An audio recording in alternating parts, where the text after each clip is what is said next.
हर घर तिरंगा कैंपेन पर। हम इसे 4 भागों में बांटकर देखेंगे। नंबर 1, किस बात पर इतराएं, क्यों हर घर तिरंगा लहराएं।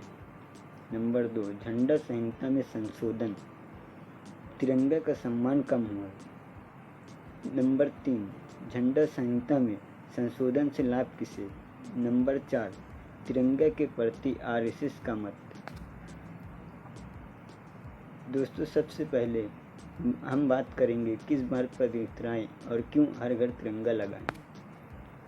जब से भारत के प्रधानमंत्री नरेंद्र मोदी ने हर घर तिरंगा का ऐलान किया, भारत में खुद को देशभक्त साबित करने की रेस लग गई है। भारतीय जनता पार्टी की तरफ से 13 से 15 अगस्त तक हर घर तिरंगा मुहिम को लेकर तिरंगा यात्रा निकाली जा रही है। तो वहीं समाजवादी पार्टी ने भी 8 अगस्त से 15 अगस्त तक तिरंगा यात्रा निकालने का ऐलान कर दिया। नरेंद्र मोदी ने अपने ट्विटर हैंडल की डीपी चेंज करके तिरंगा झंडा की डीपी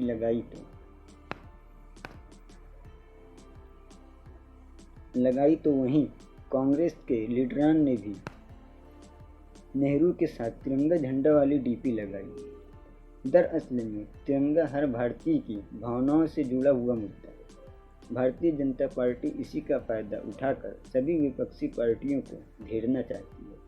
अगर कोई विपक्षी पार्टी हर घर तिरंगा मुहिम से किनारा कशी करती है तो भारतीय जनता पार्टी के नेता और मीडिया सेल उन्हें कहेंगे कि इन्हें तिरंगा से प्यार नहीं है, ये तिरंगा या झंडे का सम्मान नहीं करते हैं। और अगर हर घर तिरंगा मुहिम में हिस्सा ले तो ये कहेंगे कि ये हमारे पिछलग्गू हैं। अब सवाल है कि करें तो क्या करें। भारत में आज़ादी का अमृत उत्सव चल रहा है। मीडिया में हर घर तिरंगा मुहिम को लेकर खूब चर्चा की जा रही है। सवाल तो ये है कि तिरंगा झंडा फहराया कब जाता है। 26 जनवरी और 15 अगस्त के अलावा तिरंगा झंडा उस वक्त फहराया जाता है जब कोई खिलाड़ी भारत के लिए कोई मेडल वगैरह लाता है, या फिर क्रिकेट का कोई मैच भारत जीतता है, या ऐसे वक्त जब भारत ने कोई बहुत बड़ी कामयाबी या उपलब्धता हासिल की हो। आज जिस वक्त हम हर घर तिरंगा मुहिम चला रहे हैं, तब भारत ने या मोदी सरकार ने कौन सी कामयाबी या उपलब्धता हासिल की है जिसकी खुशी में 13 अगस्त से 15 अगस्त तक हर घर तिरंगा लगाने की अपील की जा रही है। आखिर किस बात पर इतराएं। बढ़ती हुई बेरोजगारी, उन 80 करोड़ लोगों पर जो हर महीने मिलने वाले 5 किलो अनाज पर सरकार के पुराने नियम के अनुसार सूर्य उदय से लेकर सूर्य अस्त तक झंडा फहरा सकते थे। सूर्य अस्त होते ही झंडा तिरंगे को सम्मानपूर्वक उतार लिया जाता था। पहले हाथों से काते और हाथों से बुने खादी, कपास और ऊन के झंडे को ही मान्यता थी।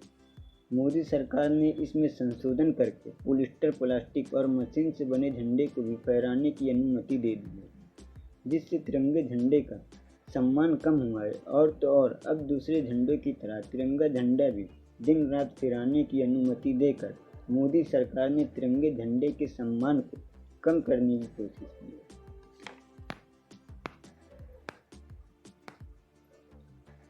हमारा तीसरा मुद्दा है झंडा संहिता में संशोधन से लाभ किसे। भारत में कई सालों से आसमान को छूते हुए तिरंगा झंडे लगाए गए थे, जिसे रात में उतारना तकरीबन नामुमकिन था। वो झंडे गंदे हो जाते थे, फट जाते थे, 2-3 दिन तक लगे रहते थे। जब तक कंपनी का आदमी आकर झंडा न उतार ले, तब तक झंडा संहिता का उल्लंघन होता रहता था। इसके रोकने की बजाय मोदी सरकार ने झंडा संहिता में ही संशोधन कर दिया। कांग्रेस के सांसद हुआ करते थे नवीन जिंदल। उन्होंने 10 साल तक कानूनी लड़ाई लड़ी और झंडा फहराना किसी भी नागरिक का मौलिक अधिकार माना। उन्होंने एक फ्लैग फेडरेशन बनाई। हो सकता है उनकी फाउंडेशन नॉन प्रॉफिट संस्था हो, लेकिन अब बहुत सारी प्राइवेट कंपनियों को मौका मिल जाएगा और झंडे का भी एक कारोबार और व्यापार शुरू हो जाए। सरकारी अधिकारी को ऑप्शन मिल जाएगा। भारतीय जनता पार्टी ने अपने कार्यालय ऑफिस में दुकान खोलकर तिरंगा झंडा बेचना शुरू कर दिया। करनाल डिपो संचालक नहीं दे रहे हैं बिना झंडा लिए राशन। हरियाणा के करनाल में पहले राशन कार्ड धारकों को 20 रुपये का तिरंगा झंडा दिया जा रहा है, उसके बाद उन्हें राशन मिल रहा है। तिरंगा झंडा के लिए रेलवे के सभी कर्मचारियों के वेतन से काटे जाएंगे 38 रुपये। इस तरह के फरमानों के जरिए मोदी सरकार झंडा बनाने वाली कंपनियों को फ़ायदा पहुंचाकर भारतीय जनता पार्टी के ऑफिसों से झंडा बेचकर गरीब आवाम और मजदूरों को ज़बरदस्ती करके इन पूंजीपतियों को और झंडा निर्माता कंपनियों को लाभ पहुंचा रही है। दोस्तों, हमारा चौथा मुद्दा है तिरंगा के प्रति आरएसएस का मत। भारतीय जनता पार्टी आरएसएस की राजनीतिक शाख है, ये बात सभी को मालूम है। आरएसएस हमेशा से ही कौमी इत्तेहाद की मुखालिफ रही है। उसे हर उस चीज़ से नफरत है जो अंग्रेज़ों के खिलाफ भारतीय आवाम की एकजुटता को उजागर करती है। दिसंबर 1929 में कांग्रेस ने अपने लाहौर अधिवेशन में पूर्ण स्वराज यानी मुकम्मल आज़ादी का नारा दिया और लोगों से हर साल 26 जनवरी को तिरंगा झंडा फहराकर स्वतंत्रता दिवस मनाने का आह्वान किया था। उस वक्त तिरंगा झंडे पर अशोक चक्र की जगह चरखा हुआ करता था। साल 1930 में जब 26 जनवरी आने वाली थी, उस वक्त के सरसंघचालक हेड बुआर ने सभी कार सेवकों को राष्ट्रीय ध्वज के तौर पर भगवा झंडे की पूजा करने का आदेश देते हुए सर्कुलर जारी किया था। आरएसएस ने संविधान सभा का भी विरोध किया था। 14 अगस्त 1947 को आरएसएस के माउथपीस अखबार ऑर्गेनाइजर में एक लेख छपा था जिसका टाइटल था भगवा झंडे का रहस्य यानी भगवा झंडे का राज। इस आर्टिकल में दिल्ली के लाल किले की 4 दीवारी पर तिरंगा झंडा फहराने की बजाय भगवा झंडा फहराने की मांग करते हुए कौमी झंडा राष्ट्रीय ध्वज तिरंगे की मुखालफत करते हुए लिखा था, जो लोग किस्मत से हुकूमत में आ गए हैं वो लोग हमारे हाथों में तिरंगा दे सकते हैं, लेकिन उसे हिंदुओं की तरफ से अपनाया नहीं जा सकता और ना ही इसकी हिंदुओं के जरिए इज्जत की जाएगी। अदद 3 अपने आप में बुरा है और 3 रंगे वाले एक झंडे का यकीनन एक बहुत बुरा नफसियाती असर होगा और ये देश के लिए नुकसानदेह होगा। गोलवलकर ने अपनी किताब विचार नवनीत, जिसे अंग्रेजी में ट्रांसलेट करके बेंच ऑफ थॉट के नाम से लिखा गया है, उसमें साफ साफ लिखा है कि हमारे नेताओं ने हमारे लिए एक नया झंडा चुनने का फैसला किया है। उन्होंने ऐसा क्यों किया? क्या ये हमारी परस्पर बाहमी विरासत को ना मानने और बिना सोचे समझे दूसरों की नकल करने की मिसाल है? कौन इसे सही और राष्ट्रवादी पहलू मानेगा? ये सिर्फ जल्दबाजी में लिया गया सियासी सेटलमेंट है। हमारा मुल्क परस्पर विरासत बाहमी विरासत से भरपूर महान देश है, फिर भी हमारे पास अपना एक झंडा नहीं है। बेशक है, फिर ये दिवालियापन क्यों?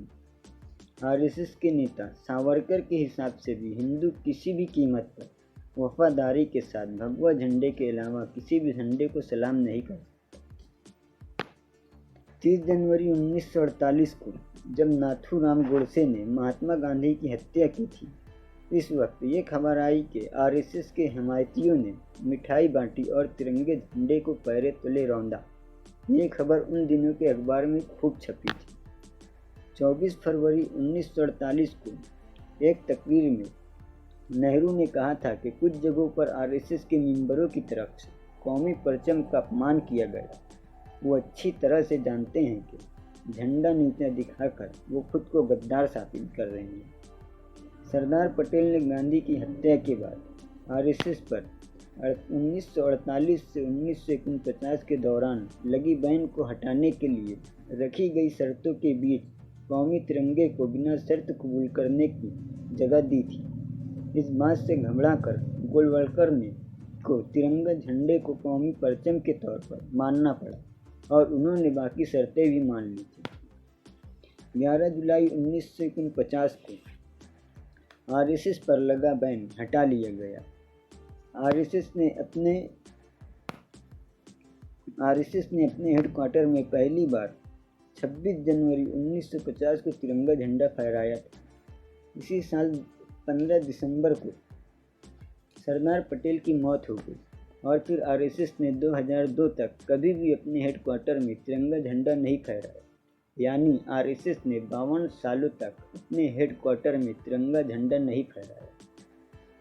26 जनवरी 2001 को आरएसएस के हेडक्वार्टर नागपुर ऑफिस में 3 लड़के बाबा मेंढे, रमेश कोलंबे और दिलीप चटवानी घुस गए और उन्होंने वहां झंडा फहराने की कोशिश की।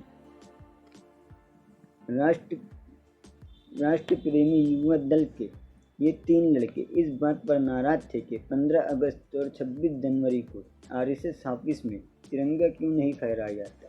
इसके लिए आरएसएस ने तीनों पर मुकदमा दर्ज कराया और केस लगाया। अगस्त 2013 को नागपुर की निचली अदालत ने तीनों लड़कों को बाइज्जत बरी कर दिया।